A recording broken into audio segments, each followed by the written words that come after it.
మన దగ్గర జానపద కళాకారిణి రేలారే రేలా గంగా అక్క ఉంది. అక్క దగ్గర కూడా మాట్లాడే ప్రయత్నం చేద్దాం. అక్క చెప్పక ధూమ్ధామ్ కార్యక్రమం నిర్వహించడం జరిగింది. బీసీలంతా ఏం చెప్తారు ఈ కార్యక్రమం? ఈ రోజు ఉస్మాన్ యూనివర్సిటీ ఠాగూర్ ఆడిటోరియంలో 42% బీసీ ధూమ్ధామ్ నిర్వహించడం జరిగింది.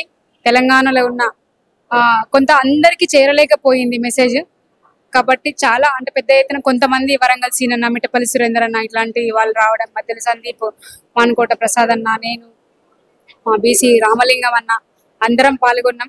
కొంతవరకు ఇన్ఫర్మేషన్ అందిన వాళ్ళందరూ రావడం జరిగింది. ఇంకా బీసీ కవులు కళాకారులు, ఎస్సీ ఎస్టీ బీసీ అందరు కవులు కళాకారులని ఉద్యమంలో భాగస్వామ్యం చేసుకొని ముందుకెళ్తే ఖచ్చితంగా బీసీ రాజ్యాధికార దిశగా అడుగులేస్తామని తెలియజేస్తున్నా.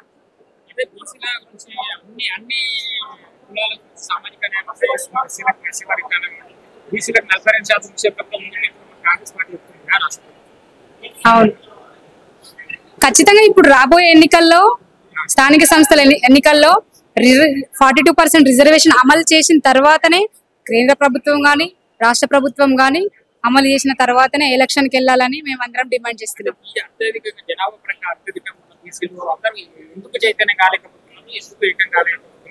వర్గాలుగా పార్టీలుగా ఎందుకు ఇంకా బీసీలు అడిగే పరిస్థితి నుంచి ఇచ్చే పరిస్థితి ఇప్పుడు వస్తారు ఏం చెప్తారు? ఇన్ని రోజులు అడిగే పరిస్థితులలో ఉన్నారు కానీ ఇప్పుడు గుంజుకునే పరిస్థితికి వచ్చారు కాబట్టి ఖచ్చితంగా గత్యంతరం లేని పరిస్థితిలో ఖచ్చితంగా రాష్ట్ర ప్రభుత్వం 42% అమలు చేయాల్సిందే. ఇప్పుడు ఇన్ని రోజులు ఓపిక పట్టింది, ఇన్ని రోజులు వెయిట్ చేసి ఇస్తారు చేస్తారు అని అన్ని మాయమాటలు చెప్పి దొంగ మాటలు చెప్పి మోసం చేశారు కాబట్టి ఇప్పుడు ఖచ్చితంగా ఇయ్యాల్సిందే, ఇచ్చి తీరాల్సిందే. అంతే, ఇన్ని రోజులు మోసపోయినా కానీ ఇప్పుడు మోసపోయే ఛాన్సే లేదు, కంపల్సరీ ఇవ్వాల్సిందే. అంటే బీసీలందరూ చైతన్యం ఈ మధ్యకాలంలో ప్రధానంగా 3 పార్టీలు టీఆర్ఎస్, బీజేపీ, కాంగ్రెస్ కూడా బీసీల గురించి మాట్లాడుతున్నాయి, బీసీల విషయాన్ని తెరపైకి తీస్తున్నాయి.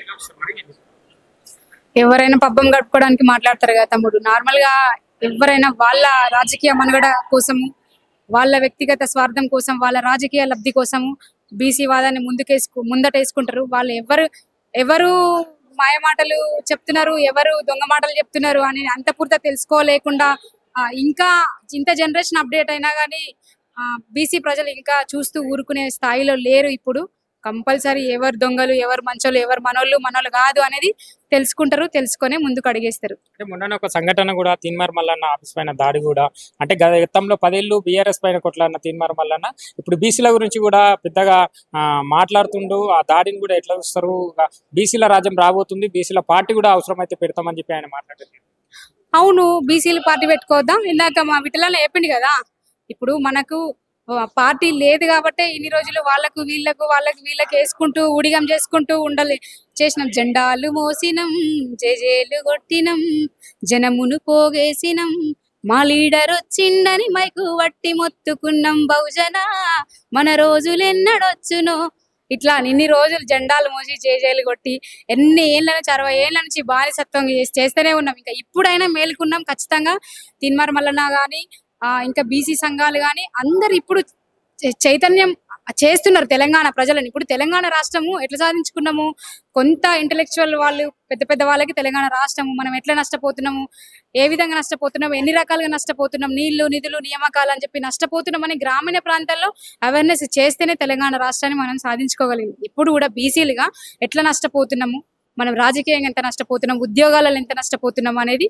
అందరూ బీసీ ప్రజలకు బీసీ వాదంగా, బీసీల రాజకీయాలలో కానీ, విద్యారంగంలో కానీ, ఉద్యోగ రంగంలో కానీ ఎట్లా నష్టపోతున్నాం అనేది గ్రామీణ ప్రాంతంలో ఉన్న అన్ని బీసీ కులాలకి చైతన్యం చేస్తున్నారు. కాబట్టి అది కొంతమంది తట్టుకోలేక రకరకాల ప్రయత్నాలు చేస్తూ ఉంటారు. ఖచ్చితంగా తెలంగాణ రాష్ట్రంలో బీసీ పార్టీ వస్తుంది, బీసీ రాజ్యాధికారం కూడా వస్తుందని తెలియజేస్తున్నా.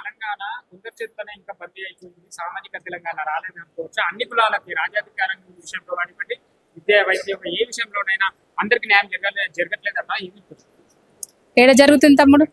చూస్తూనే ఉన్నాం కదా మనం. నార్మల్ గా తెలంగాణ రాష్ట్రంలో ఏం జరుగుతుందో అందరం చూస్తాం. ఇప్పుడు నాకు అవగాహన వచ్చినప్పటి నుంచి ఎవరైనా ఒక్కరైనా బీసీలు ముఖ్యమంత్రి అయినరా? కాలేరు కదా. బీసీలు ఒక్క మూకుమ్మడిగా ఒక వేదికగా అవుతున్నారు అని అంటేనే అవతలకి గుబులు పుడుతుంది. అట్లాంటి తెలంగాణ రాష్ట్రంలో ఒక బీసీ పార్టీ ఉట్టుకొస్తుంది అని ఒక వేదిక మీద అనౌన్స్ చేస్తేనే, రాకముందే బీసీ పార్టీ వస్తుంది అని అనౌన్స్ చేస్తేనే అంత దాడులకు పాల్పడ్డారు. బీసీ పార్టీ వస్తే మరి వీళ్ళ పరిస్థితి ఎట్లుంటుందో మరి చూడాలి తెలంగాణ రాష్ట్రంలో. గర్జించరా నువ్వు గర్జించరా బీసీ సోదర నువ్వు గలమిప్పరా, గర్జించరా నువ్వు గర్జించరా బీసీ సోదర నువ్వు గలమిప్పరా. బీసీ సోదరులందరూ కూడా గర్జించి గలమిప్పి బీసీ ఉద్యమానికి బీసీ రాజ్యాధికారం కోసం ముందుకు రావాలి. ఈ పోరాటంలో అందరు భాగస్వామ్యం అవ్వాలని నేను ఒక ఆడబిడ్డగా కోరుకుంటున్నా. జై బీసీ, జై జై బీసీ, జై తెలంగాణ.